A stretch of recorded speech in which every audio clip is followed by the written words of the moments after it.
বাবা, আবার পিছু ডাকলে কেন? রাজবাড়ি থেকে ফেরার সময় আলু মোচার বেসন নিয়ে এসো। হ্যাঁ ও হ্যাঁ হ্যাঁ হ্যাঁ, হ্যাঁ হ্যাঁ, আর দু চারটে ভালো বেগুন পেলে নিয়ে নিও তো, কটা বেগুনিও বানাবো। হ্যাঁ উফ, সকাল সকাল বায়নার জাঁতাকলে পড়েছি রে বাবা। এই সাবধানে যেও। জয় ঠাকুর, জয় ঠাকুর। গোপাল দাদা আমাকে বাঁচাও, গোপাল দাদা আমাকে বাঁচাও, আরে, আরে। বাঁচাও গোপাল দাদা, ভোলা যে, আমাকে বাঁচাও। আচ্ছা আগে ভিতরে এসো দেখি।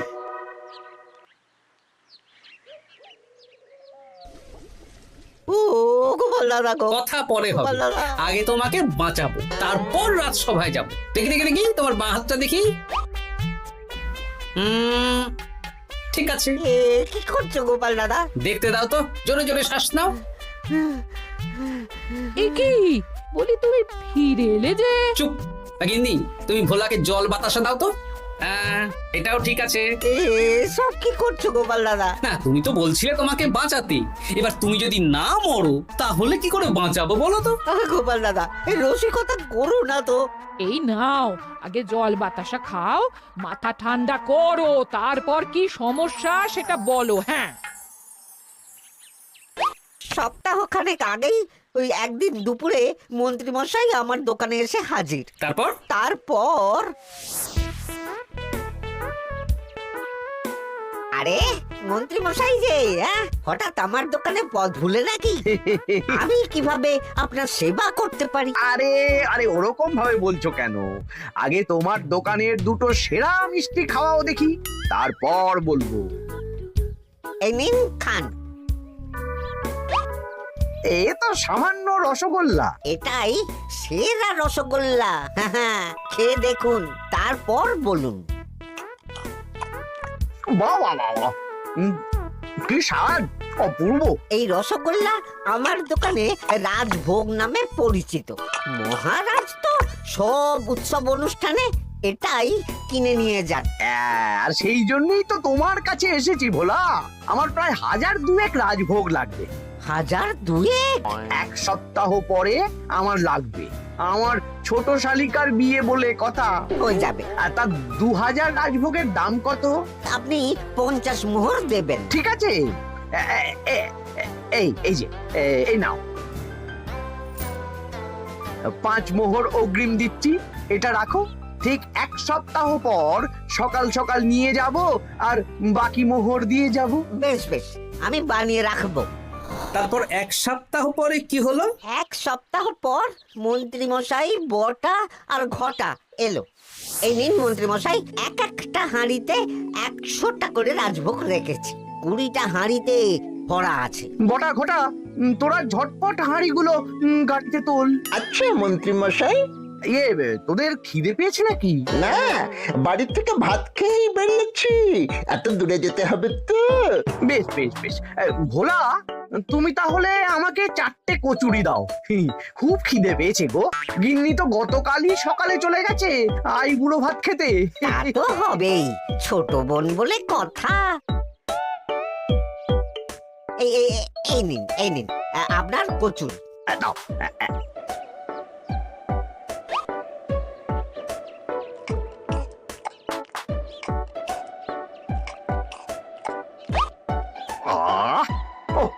ভোলা, তোমার হাতের কোনো জবাব নেই। যেমন রাজভোগ তেমনই কচুরি। কেন মন্ত্রী মশাই, কচুরির তরকারিতে বেশি মিষ্টি হচ্ছে নাকি? আরে না না, বলছি ভালো খেতে হয়েছে। তা এখন 4টে কচুরি কত দাম রেখেছো? এই 4 আনা মন্ত্রী মশাই। বেশ বেশ বেশ, এই না 4 আনা। কচুরির দাম মিটে গেল। চল বটা ঘটা, 11 আন, গাড়ি ছোটাও। আরে ও মন্ত্রী মশাই, আমার বকেয়াটা দিয়ে যান। এই দাঁড়াও দাঁড়াও, কিসের বকেয়া? এই তো কচুরির দাম দিয়ে দিলাম। হ্যাঁ, আমরাও দেখেছি। কচুরি নয়, রাজভোগের বকেয়া। ওটা তো কবেই দিয়ে দিয়েছি, নইলে আমার বাড়ির জন্য বানিয়ে রাখো। আপনি তো মাত্র 5 মোহর অগ্রিম দিয়েছেন, এটা দিয়ে কি 50 মোহর কি করে হবে? আমি 50 মোহরই দিয়েছি ভোলা, তুমি ভুলে গেছো। এই আমার দেরি হয়ে যাচ্ছে, চলো চলো চলো চলো চলো। বুঝলাম, বেশ ভালোই ঠকিয়েছে। এখন আমি ওই মহাজনদের মুখ দেখাতে পারছি না গোপাল দাদা। বেশ, তুমি আমার সাথে রাজসভায় চলো, যা বিচার মহারাজই করবেন। সবই তো শুনলেন মহারাজ, এবার আপনি বিচার করুন। মহারাজ, আমাদের মন্ত্রী মশাই আমার সাথে পেরে ওঠে না, এখন সাধারণ খেটে খাওয়া গরিবের সর্বনাশ করছে। মুখ সামলে কথা বলো গোপাল। ভোলা তোমাকে বানিয়ে বানিয়ে মিথ্যে গল্প বলেছে আর তুমি ভোলার কথায় নাচছো, হ্যাঁ? মহারাজ, আপনি মুখের কথায় কেন ভোলাকে বিশ্বাস করবেন বলুন? তাও ঠিক, কিন্তু ভোলা তুমি যে সত্যি কথা বলছো তার কি প্রমাণ? আমি তো ওই অগ্রিমের রসিদ দিইনি মহারাজ, এটাই আমার ভুল। কিন্তু মহারাজ, আমার কাছে চাক্ষুষ প্রমাণ আছে যে আমি ভোলাকে পুরো প্রাপ্য অর্থ দিয়েছি। কাজটা ঠিক করলেন না মন্ত্রী মশাই? বাজে কথা বলো না গোপাল। ওপরওয়ালা থাকলে এর বিচার হবেই মন্ত্রী মশাই। হ্যাঁ, বেশি কথা বলো না, হ্যাঁ?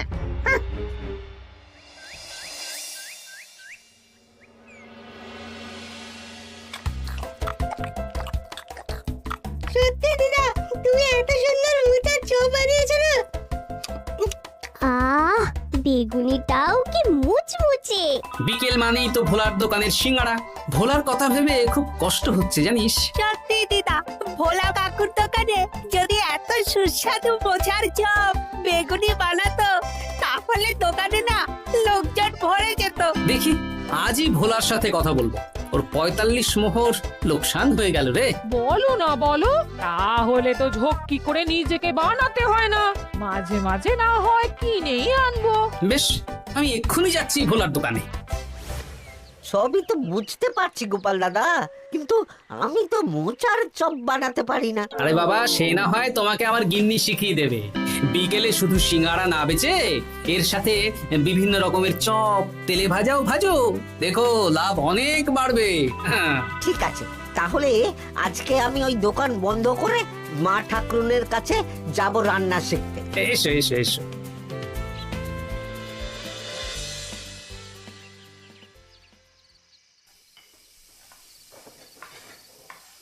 মোচার তরকারিটা তো হয়ে গেল মা ঠাকুরুন, এবার কি করতে হবে? এবার এই তরকারিটা একটা থালায় নামিয়ে ঠান্ডা করে গোল গোল করে দলা পাকাতে হবে। হ্যাঁ, তারপর সেটাকে বেসনের গোলায় চুবিয়ে গরম তেলে ভাজলেই হয়ে যাবে মুচমুচে মোচার চপ। সত্যি আপনি কত রকম রান্না জানেন। আমার গিন্নির হাতের রান্না খেয়েই তো আমার এই এত সুন্দর চেহারাটা হয়েছে ভোলা। কালকে থেকে তাহলে বিকেলে ওই মোচার চপ বানাচ্ছি। হ্যাঁ, বেগুনিটাও মোটামুটি ওই বানাতে জানি, তবে এই আপনি একটু বলে দিলে আরো ভালো হবে। বেগুনির জন্য বেসনের মধ্যে একটু কালো জিরে দিতে হবে, আর একটু ওই কি বলে খাবার সোডা, খুব সামান্য, তাই তো? তাহলেই ফুলবে।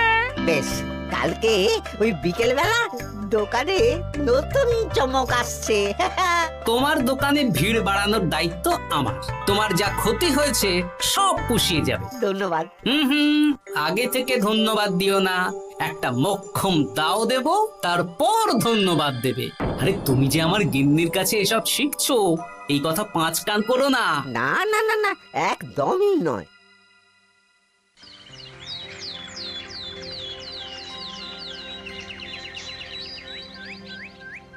আসুন আসুন, আজকে থেকে আমার দোকানে বিকেলের নতুন চমক, মোচার চপ আর বেগুনি। দেখে যান, চেখে যান, বেগুনি মোচার চপ একবার মুখে পড়লে খাবেন গপাগপ। আসুন আসুন। দাদা, আমাকে 4টে মোচার চপ আর 4টে বেগুনি একটু ঠোঙায় ভরে দেবে? আমি আমি বুড়ো মানুষ, আমাকে দুটো বেগুনি দেবে বাবা। বাড়িতে গিয়ে আমার মুড়ির সাথে মুড়ি দিয়ে খাবো। ভোলার তো ভাগ্য খুলে গেল মন্ত্রী মশাই। বলিস কি?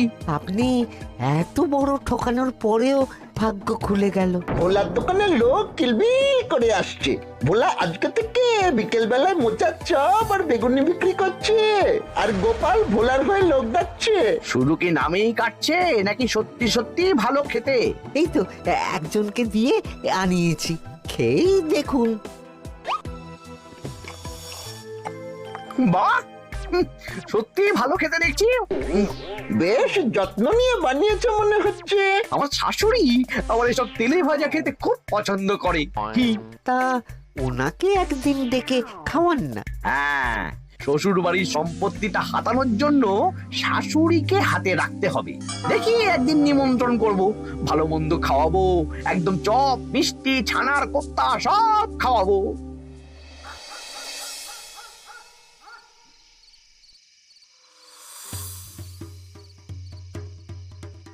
কি হঠাৎ এই সময় সদল বলে? দাদু, তোমার নামে আলোচনা হচ্ছিল রাস্তাঘাটে। আমার নামে আবার কি আলোচনা হচ্ছিল? ওই যে মন্ত্রী মশাই ভোলা কাকাকে ঠকিয়েছে, তারপর তুমি ভোলা ময়রার হয়ে লোকজনকে ডেকে ডেকে মোচার চপ বেগুনি এসব বিক্রি করছো, এই নিয়ে মন্ত্রী মশাইয়ের সাথে বটা কাকা আর ঘটা কাকা আলোচনা করছিল।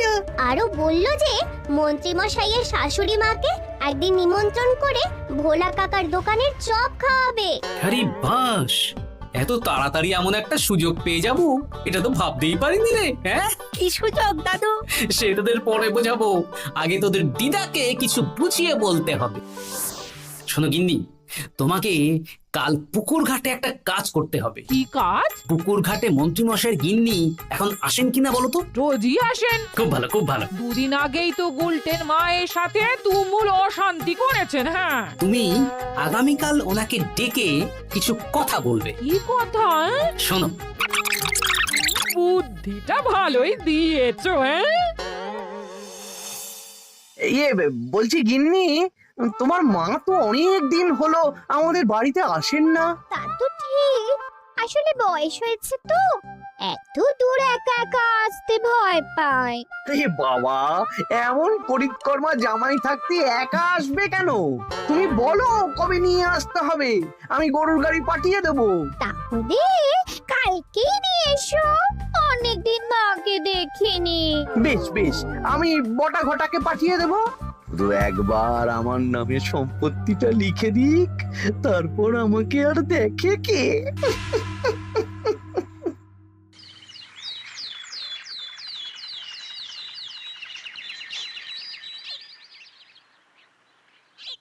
গিন্নিমা কেমন আছেন?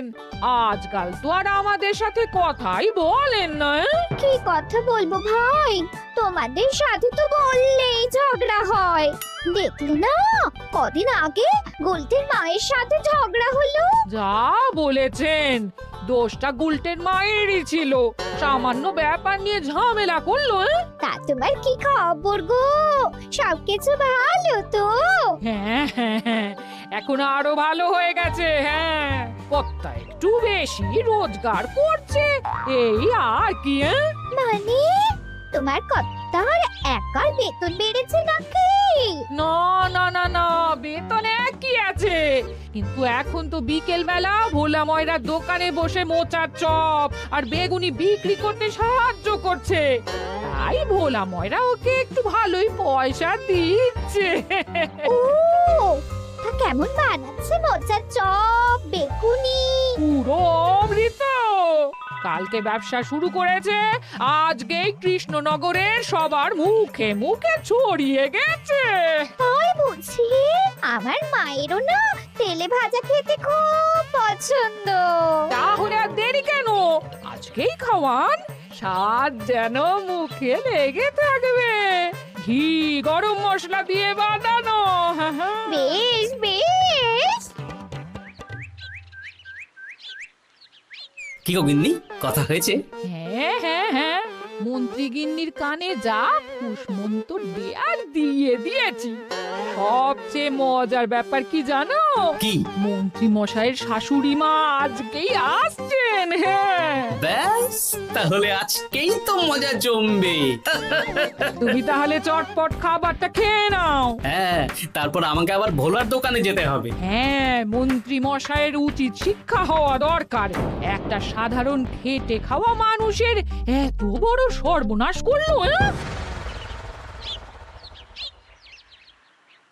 কি বলা, কি করছো?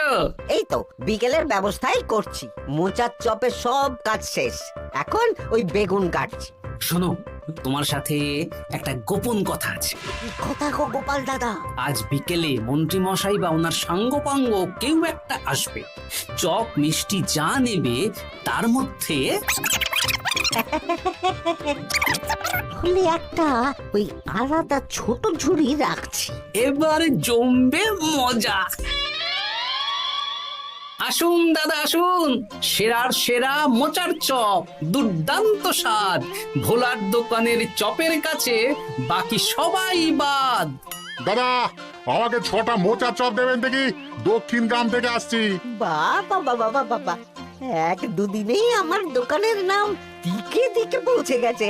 তার বলতে আসুন দাদা, আসুন দিদি, আসুন সবাই মিলে চপ বেগুনি মিষ্টি খান, চিবিয়ে কামড়ে গিলে। ওই তো মন্ত্রী মশাই নিজেই আসছেন। কিরে ভোলা, দোকানে নতুন কর্মচারী রেখেছিস নাকি? বাজে কথা বলবেন না মন্ত্রী মশাই, কোনো কাজই ছোট নয়। যাক বেশি কথা না বাড়িয়ে আমাকে 6টা মোচার চপ, 6টা বেগুনি আর 12টা রসগোল্লা দে তো। আরে বা বিনামূল্যে দিতে পারবো না। আরে না না, পয়সা এনেছি। মোট কত হয়েছে বল? 1 মোহর 7 আনা। এই নে, ধর ধর। আপনি বসুন, একদম গরম ভেজে দিচ্ছি। বেশ বেশ, তাই দে। আমি ওই দোকানের ভেতর থেকে রসগোল্লাগুলো আনছি। এই নিন মন্ত্রী মশাই রসগোল্লা। এই তো চপ বেগুনিও ওই লাল হয়ে গেছে, একদম গরম গরম ঠোঙায় ভরে দিচ্ছি। বাড়ি গিয়ে জমিয়ে খাওয়া দাওয়া হবে। সবাই আসুন, দেখুন এই দোকানে রাজ্যের মন্ত্রীও কিনছেন। আসুন আসুন।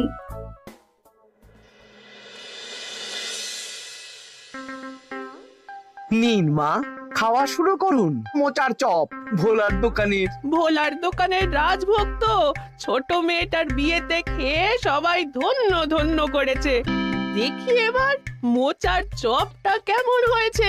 হ্যাঁ, আগে খেয়ে নিন কেমন, তারপর আপনার জমি জায়গা এসব নিয়ে আলোচনা করব।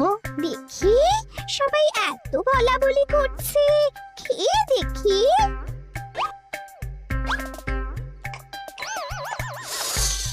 ওরে বাবারে, ওরে বাবারে, কি ঝাল রে! ও মা গো, কি ঝাল গো! চলে গেল চলে গেল চলে গেল চলে গেল! সেই আগুন জ্বলছে।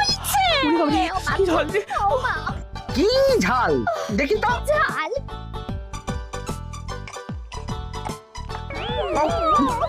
ওরে বাবা গো, এ তো আগুন ঝাল। ওরে বাবারি, ওরে বাবারি। এই তো মিষ্টি মিষ্টি মিষ্টি। এই যে এই রসগোল্লাটা খাই। কই কই দেখি দেখি দেখি, রসগোল্লা দেখি।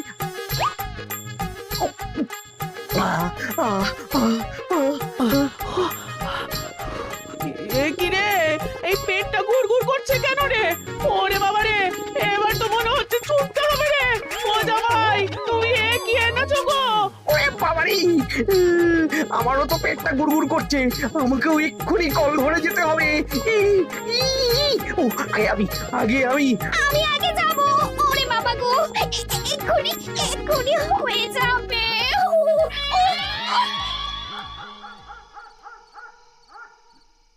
আর পাচ্ছি না, আর পাচ্ছি না। 6 বার হয়ে গেল। আমার 5 বার। আমি তোমাকে মেরেই ফেলবো। এই বুড়ো বয়সে এত ছোটালে। আমি কি জানি, সব ওই ভোলার দোষ। কালকে রাজসভায় বলবো। ওরে বাবারি, আবার যেতে হবে, আবার যেতে হবে।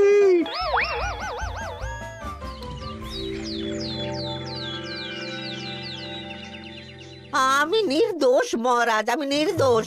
মন্ত্রী মশাই এসব বানিয়ে বানিয়ে বলছেন। হ্যাঁ, ভোলার দোকানের সবাই সুখ্যাতি করছে, শুধু মন্ত্রী মশাই আর ওনার পরিবারই নিন্দা করছে। বিশ্বাস না হলে কাল যারা যারা ভোলার দোকান থেকে চপ বেগুনি মিষ্টি কিনেছে তাদেরকে ডাকা হোক। হ্যাঁ, ডাকা হোক। আমার তো কোনো অসুবিধে হয়নি মহারাজ। দারুণ স্বাদ, দারুণ। আজকে ভাবছি আবার কিনবো। আমি তো দক্ষিণ গ্রাম থেকে এসে নিয়ে গেছি, জমিয়ে মুড়ি দিয়ে খেয়েওছি, কোনো ঝাল ছিল না। এ কি মন্ত্রী, তাহলে সবাই এক কথা বলছে আর তুমি আরেক কথা বলছো? এবার বুঝতে পারছেন তো মহারাজ, মন্ত্রীমশাই এইভাবেই লোককে মিথ্যে কথার জালে ফাঁসায়। ভোলার ৪৫ মোহর এখনো দেয়নি, এখন ভোলার ব্যবসা দেখে হিংসে করছে। না না না না না, আমাদের চপে সত্যি ঝাল ছিল, আর রসগোল্লা খাওয়ার পরে পেট খারাপ শুরু হয়ে গেল। তাহলে নিশ্চয়ই মন্ত্রীমশাই নিজেই উল্টোপাল্টা মিশিয়েছেন। এই সেনাপতি আর প্রহরী, তোমরা এক্ষুনি মন্ত্রীকে বন্দি করো আর কারাগারে ভরে দাও। ও মহারাজ, আমি মানছি আমি ভোলাকে ৪৫ মোহর না দিয়ে ঠকিয়েছি, কিন্তু আমি এসব কিছু চপে মিষ্টিতে মেশাইনি। আমাকে কারাগারে ভরবেন না। এই তো নিজের মুখেই স্বীকার করে নিয়েছেন। আসলে মন্ত্রীমশাইকে দিয়ে এই একটা সত্যি বলানোর জন্য ভোলা আর আমি মিথ্যে বলেছি মহারাজ। চপে লঙ্কা আর রসগোল্লায় জোলাপ মিশিয়ে দেওয়া হয়েছিল আমারই বুদ্ধিতে। নয়, হ্যাঁ। আমি তোমাকে ছাড়বো না। কারাগার থেকে মুক্তি পেলে তো ধরবেন, তারপর ছাড়বেন কি ছাড়বেন না দেখা যাবে।